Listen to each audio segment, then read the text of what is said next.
Students, तो आज का टॉपिक है हमारा वाशिंगटन सम्मेलन, वाशिंगटन कॉन्फ्रेंस जिसे हम कहते हैं। 1921 से 22 ईस्वी तक हुई थी।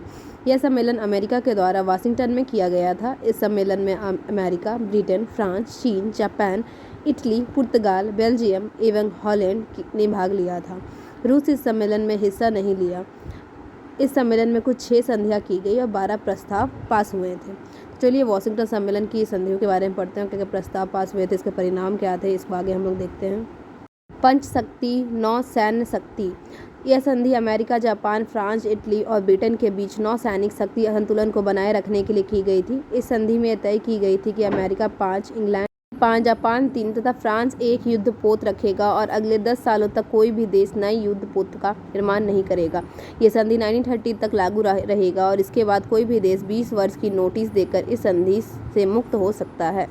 दिन इसके बाद आता है प्रथम 9 शक्ति मुक्त द्वार संधि। इस संधि के तहत सम्मेलन में उपस्थित 9 देशों ने स्वीकार किया कि वह सभी चीन की संप्रभुता और अखंडता का सम्मान करेंगे। कोई भी देश अपने स्वार्थ के लिए चीन पर अपना प्रभाव कायम नहीं करेगा। चीन में व्यापार करने का अधिकार सबको बराबर होगा। द्वितीय 9 शक्ति संधि। इस संधि के अनुसार चीन अपने देश में आयात होने वाली वस्तुओं के करों में वृद्धि करने का अधिकारी होगा। चतुर्थ शक्ति शांति संधि। यह संधि 13 दिसंबर 1921 को अमेरिका, इंग्लैंड, जापान और फ्रांस के मध्य हुई। इस संधि के अनुसार सभी ने स्वीकार कर लिया कि वह एक दूसरे के प्रभाव वाले क्षेत्र और टापुओं की सम्मान करेंगे और यदि किसी विवाद का समाधान ना हो पा रहा हो तथा उनके किसी अधिकार के नुकसान की आशंका हो तो वह एक दूसरे को पत्र व्यवहार करेंगे। इसके बाद है 6 शक्ति संधि। इस संधि के अनुसार Britain, America, Japan, Italy, France और चीन ने समुद्री तटों के विभाजन पर विचार किया।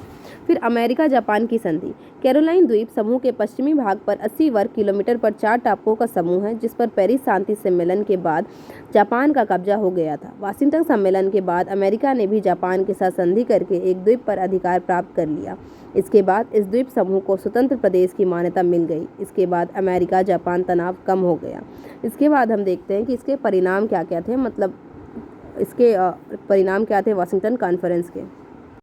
यह सम्मेलन तत्कालीन समय की ऐतिहासिक घटना थी। इस सम्मेलन को बुलाने का मुख्य रूप से 2 ही उद्देश्य था। पहला, जापान की बढ़ती शक्ति को नियंत्रण करके चीन की संप्रभुता और अखंडता की रक्षा करते हुए चीन के दरवाजे व्यापार के लिए सभी देशों के लिए समान रूप से खोलना, और दूसरा, जापान, अमेरिका और इंग्लैंड के नौसैनिक ताकत के बढ़ते टकराव को खत्म करना। इस सम्मेलन ने सफलतापूर्वक दोनों उद्देश्यों पर सफलता प्राप्त की। इस संधि ने आंग्ल जापान संधि को खत्म कर दिया तथा अमेरिका, जापान, इंग्लैंड के बीच होने वाली संभावित युद्ध और को अनिश्चित काल तक टाल दिया था। गाइस, आई होप कि आपको वीडियो अच्छा लगा। सब्सक्राइब करो गाइस, अभी भी सब्सक्रिप्शन बहुत कम है। अपने फैमिली मेम्बर सब्सक्राइब कर दो उनके फ़ोन लेकर, या तो अपने फ्रेंड्स को शेयर करो, वीडियो लाइक करो और सब्सक्रिप्शन बढ़ाओ मेरे। चलो, थैंक यू। आई होप कि आपको अच्छा लगा हो और आगे और वीडियोस देखने के लिए नोटिफिकेशन भी ऑन कर लो बेल आइकन को प्रेस करके।